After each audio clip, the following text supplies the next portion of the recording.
arrived at the trailhead and we're surprised that there's so many people out here today.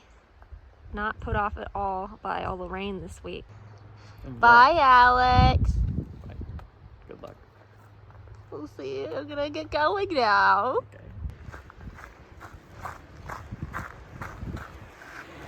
Bye! Here's a little intro to what the start of this trail is. It's really steep and it's all one big waterfall because of all the rains you had lately. Welcome to my post PhD being pretty done hike.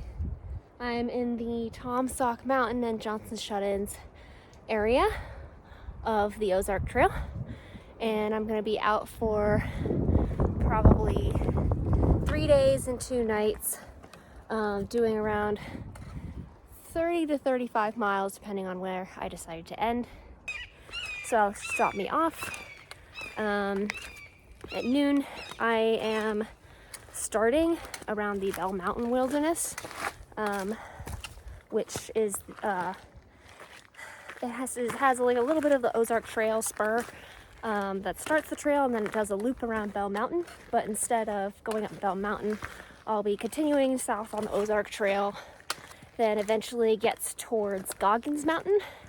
And Goggins Mountain is also a similar sized mountain with a loop around it, and I can take that trail down to Johnson Shut-in State Park, where there's a campsite that I'll stay at the first night. So day 2, I'll start out at the Johnson Shut-in's campground, go back up Goggins Mountain where it joins up with the Ozark Trail, and then continue on the Ozark Trail for like 7 miles or so. And then normally the Ozark Trail at that point would cross the Black River, but I will be not doing that crossing because there's been so much rain and water lately that the river is impassable and dangerous. So instead I'll be getting back off the Ozark Trail at that point and going on a sort of touristy trail called the Shut-ins Trail. That trail you can take up for a couple miles and then sort of turn eastward back to get onto the Ozark Trail without having to cross the Black River. So I'll do that. And then I'll go a few more miles and stay in the woods that night. So that'll be my second night. And then my third day, I will hike from there to Sauk Falls, which is a really nice, pretty touristy area that I've also hiked in before. And then go sort of up the falls trail to the Taum Sauk campground on top of Taum Sauk Mountain, which is where the highest point in Missouri is. It's not very high, it's something like 1,800 feet. And then I'll either stop there and ask Alex to come get me, or I'll try to do the entire Taum Sauk section, which continues for a little, like 5.5 more miles to just like a highway. So I don't know if that's going to be that rewarding for me to do, so I might just stop at Taum Sauk campground and call it done. And that's my plan.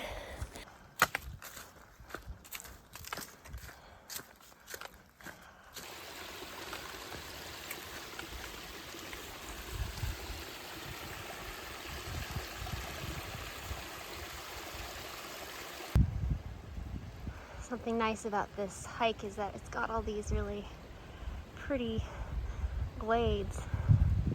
They don't always have a view, but something nice to come to.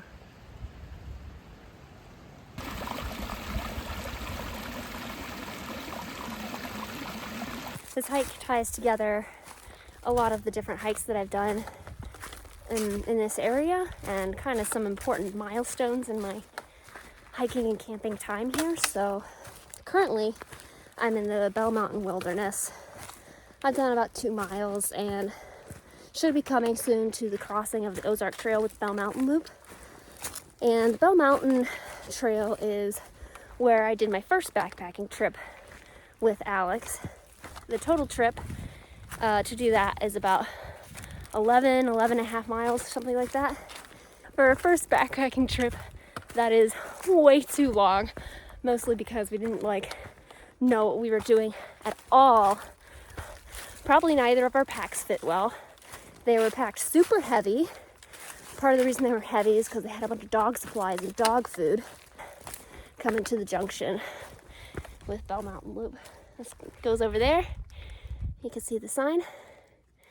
We brought our dog along on our first trip, had all of his stuff, and then just like packed way too much. We wanted to like make pancakes in the morning, so we brought like our full like camping cook setup. Lots of things were a lot of weight. And we didn't really know how to pack our packs very well. Like where you put things in terms of their weight inside of your pack makes a big difference on how heavy it feels. And so we probably got that wrong. It was extremely hot and extremely humid, hard to sleep at night because of that. There were tons of bugs, and Benji was getting like totally covered in seed ticks. It was just all around really hard. I also, we didn't know how to like regulate our food and water intake. So overall, that was a really hard backpacking trip. And a lot of things learned during that time. I think it's probably dissuaded Alex and maybe Benji from ever going backpacking with me again, but didn't dissuade me for some reason. I've been backpacking at least once or twice a month, every month since then. So yeah, that is my connection to this area. So we're past the Bell Mountain Loop. So this is finally new trail to me. And hopefully we'll be getting to Goggins Mountain in maybe 5 or so miles.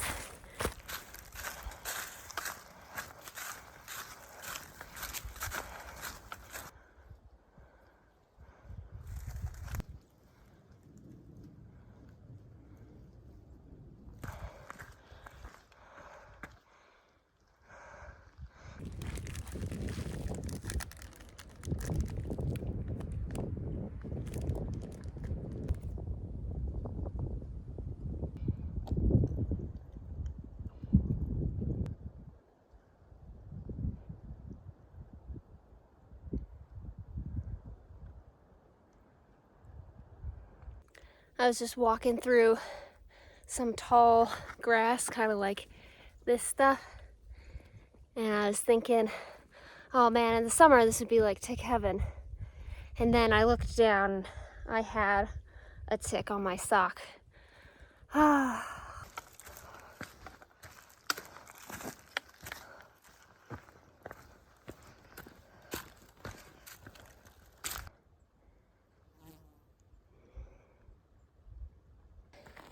This area between Bell Mountain and Goggins Mountain is really pretty. Maybe I'm on Goggins Mountain and it's just really long. I'm about 6 miles in, I think. Okay, so I looked it up, and this is Padfield Branch, which is on the official Ozark Trail Association map as a water source. Which means I'm at mile 6 now. I'm moving really slow. So I have 5 more miles to do. This is like a full-on rushing creek. So this is what we're working with. It looks like about a foot deep here, but you can see it's running really fast over there. I'm gonna have to find somewhere really shallow and less slippery to cross this. Wish me luck. Whew, that was exciting. Made it across this spot. And actually, even though my socks and shoes are all wet now, it feels kind of nice. I don't know, I didn't realize my feet were hot. Oh man, this is what I like to see, a little logging road looking thing. That's gonna make hiking a lot faster. Hopefully I can gain back some miles. Whew, big climb out of that creaky area. And I don't think I'm at the top of Goggins Mountain yet, but I'm pretty high up here. Oh. Whew, I need to catch my breath. Luckily, I'm greeted by another slippery mountain stream, so that's nice.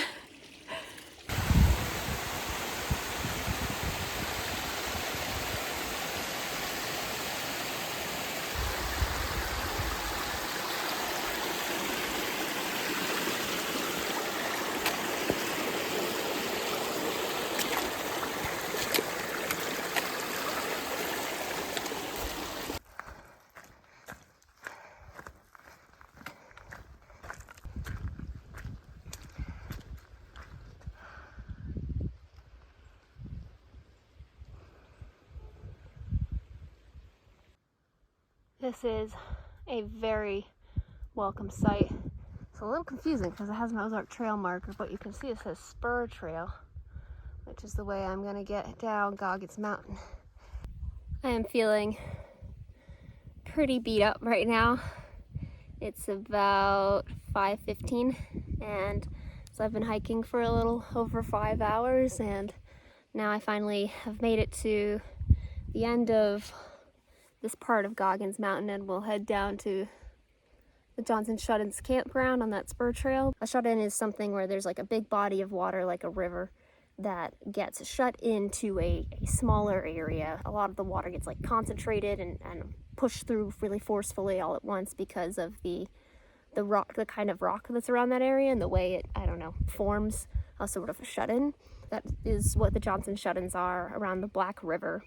And so it makes a lot of these, you know, really powerful rapids and those like end in little pools, which are a popular swimming destination in the summer, which will not be the case now, but I think it will be cool to see, at least just because there's so much water right now. There's so much water right now.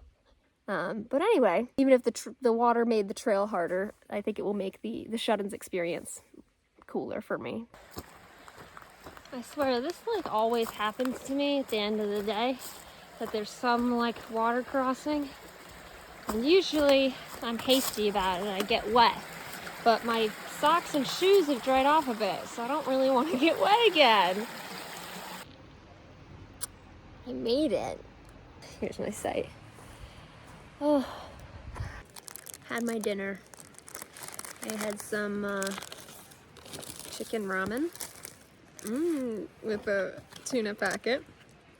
And now I'm having a dessert of fruit snacks, my second packet of fruit snacks for the day. I felt like I deserved it because it was a hard day.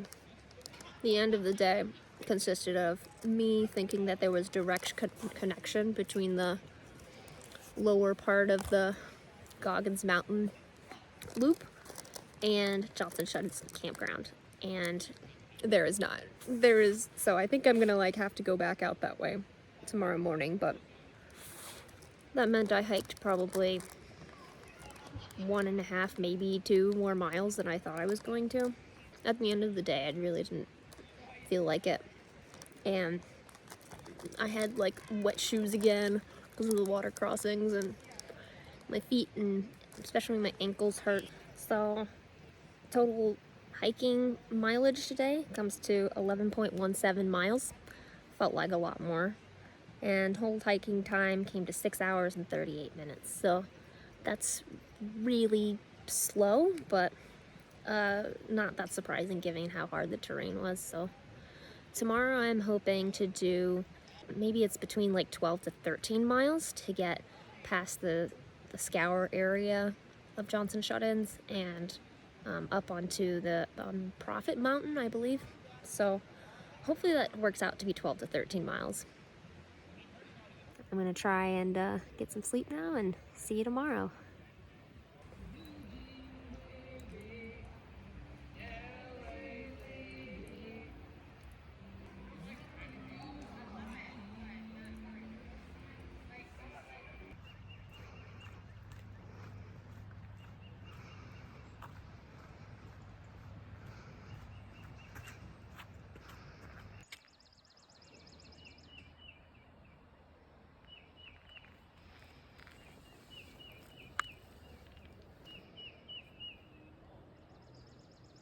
Good morning.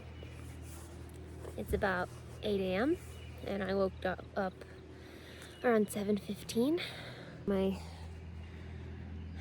tarp rain flies over there. It's all covered in condensation because it was a bit cold. I left my socks and shoes outside the tent because I thought it was only going to be like in the mid 40s, but I guess it got lower than that and my socks froze solid. So I took them to the bathrooms, which are really nice and have hand dryers, and just used the hand dryer on my socks for a little bit to try and warm them up. But yeah, so I made my coffee. Let's see some of that. But yeah, anyway, so I'm gonna just pack up and get back to the trail and hopefully do about 13 miles today. Okay, I made it up back to the top of Goggins Mountain, where this trail meets up with the Ozark Trail. And today is Johnson Shut-ins Day, so I'll be heading south and then east on the Ozark Trail towards the Black River. And then we'll bypass the Black River using the Shut-ins Trail around back to the Ozark Trail around the Scour area. And then find a campsite sort of in between the Scour area and Taum Sauk Falls to stay the night.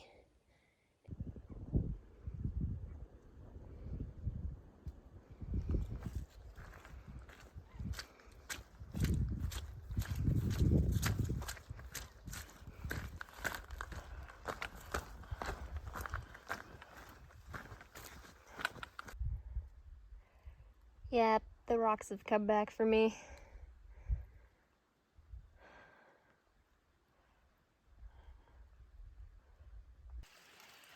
I'm at Walker Branch, so I rigged up a sort of gravity filter situation here. One of my favorite things.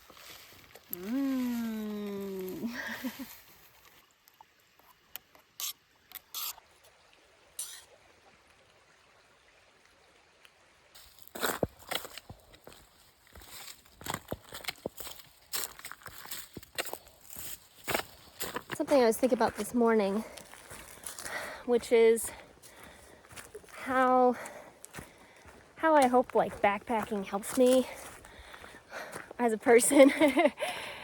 Here I am on this road. I would like to be just like a little less overwhelmed by the world, and I think that's maybe why backpacking appeals to me. It like puts you through these difficult situations a lot, but I get a lot of feelings of accomplishment from it because of that.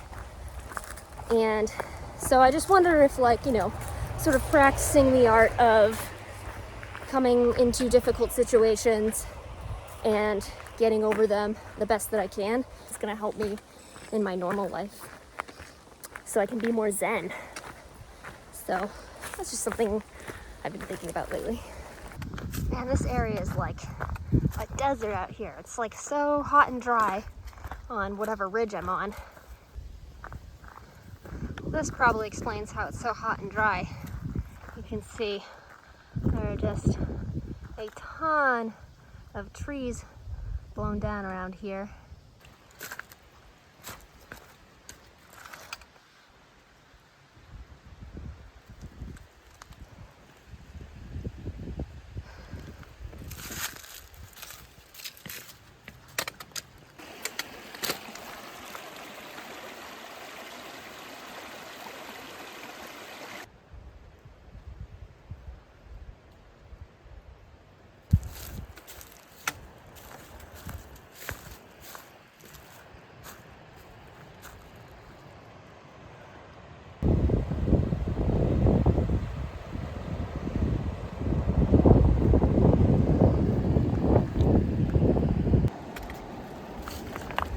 So I guess this is where the Ozark Trail wants you to cross. See a marker over there on that tree.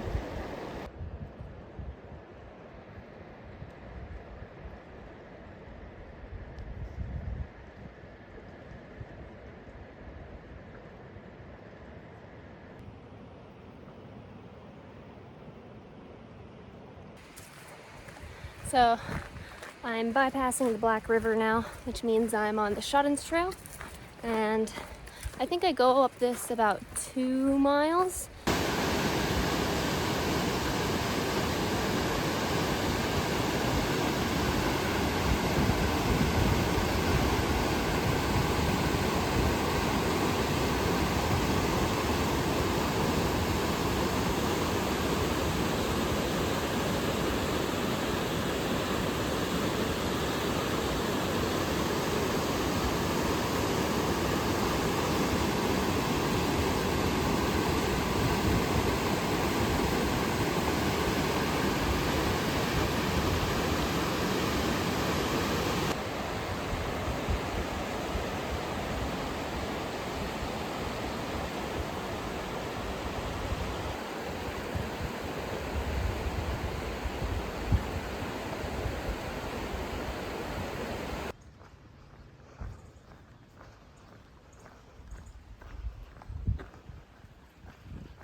kind of rocks?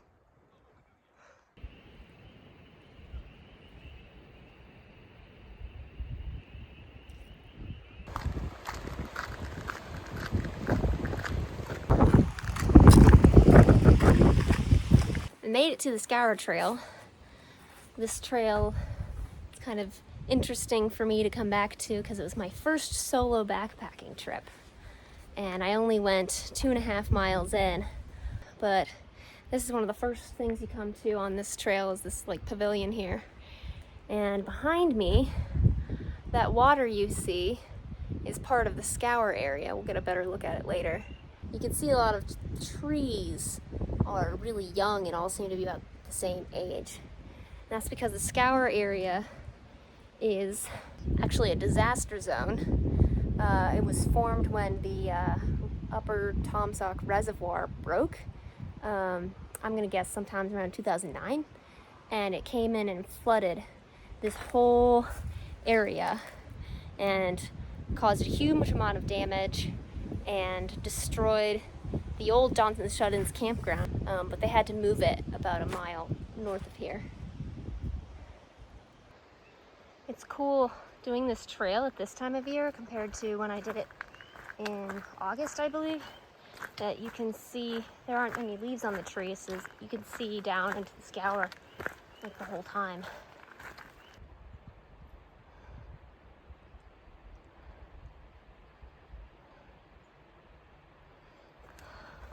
So this upper wet reservoir broke and scoured all this area through all the water it let loose. And there it is.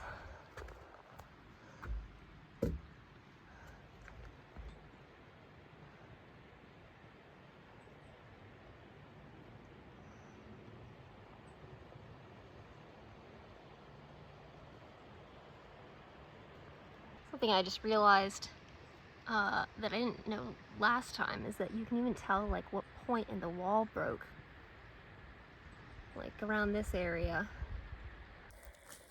I finally made it to the first campsite I know of in this area, and it's a really nice one. It's got lots of pine needles to set up your tent on.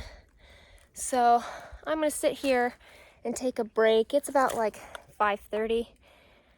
I need a break and to decide if I'm gonna stay here or push out a couple more miles.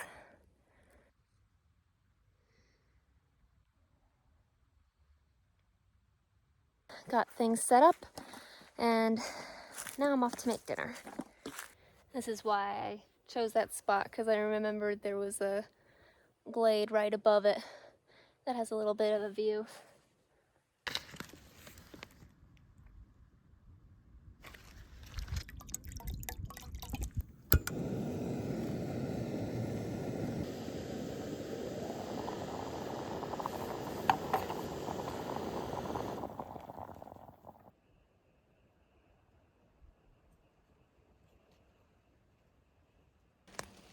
It started raining as I was finishing up dinner, so I scooted back to my tent and did a tick check, and now I'm just hoping that my tent stays dry. I've never tried it out in the rain before, so we'll see. Well, I just discovered that both my power bank and my lantern that also charges my phone are dead, or at least the lantern is on but not charging my phone. So that's the end of the videos that I'm going to take. I'm going to turn my phone off now so that I can get home. I do have a Garmin inReach to communicate with Alex just in case. Bye. Okay, so yeah, I didn't finish the trail and left that night because my phone was low on battery and all my charging devices were out of power, so that meant I couldn't charge up my phone and use it for communication and filming my trip. It wasn't really just that I wouldn't have my phone available to me. You don't really need a smartphone to go hiking, but I just felt like would have sort of tainted the next day, and I would have just been worrying about that and being disappointed about that all the next day while I was hiking, and that wasn't really how I wanted to experience it. So yeah, I learned from that that I need a bigger power bank if I want to be filming like this, and that's fine, they're not that expensive. Another reason to go home that was probably more important than any of that was my feet were really killing me, and the next day I woke up with, I think, a little tendonitis on my right foot, kind of on the outside. Probably would have been bad if I kept hiking the next day on that, so I don't feel that disappointed because I'm glad I'm not injuring myself further. I plan to do the rest of this trip in the future, so this being part one of the trip rather than the whole trip is fine. We'll have a part two probably sometime in the next month. And so then there are a few things that I learned from this trip. Obviously the first being that I will want a bigger power bank. I also learned that the kind of terrain that I'm hiking on seems to actually matter more in terms of my fatigue and chance of injury. I think walking over a lot of rocks is a lot harder than just like having to go uphill. And so now I know that, and I can account for that when I'm planning and thinking about how much mileage I can cover. I also got to try out doing this, making a video, setting up my tripod and taking different kinds of shots and editing it, and I thought that it was really fun. Before, I have been using sort of little notebooks like this to write down all of my thoughts, but I like doing this a lot better. It's a lot more natural for me to pull my camera out and just take some, quick footage of whatever I'm looking at, or give my quick thoughts while I'm on the trail and then keep going. Rather than, when I would use these, my hand would cramp up because I'm not used to writing so much, and it would just take a really long time. So I like doing this a lot better, even though this seems sort of like romantic, and I don't know. I like the idea of having a lot of little paper notebooks to look back on in the future. I think that video just conveys a lot more information a lot faster. So yeah, all in all, a good trip.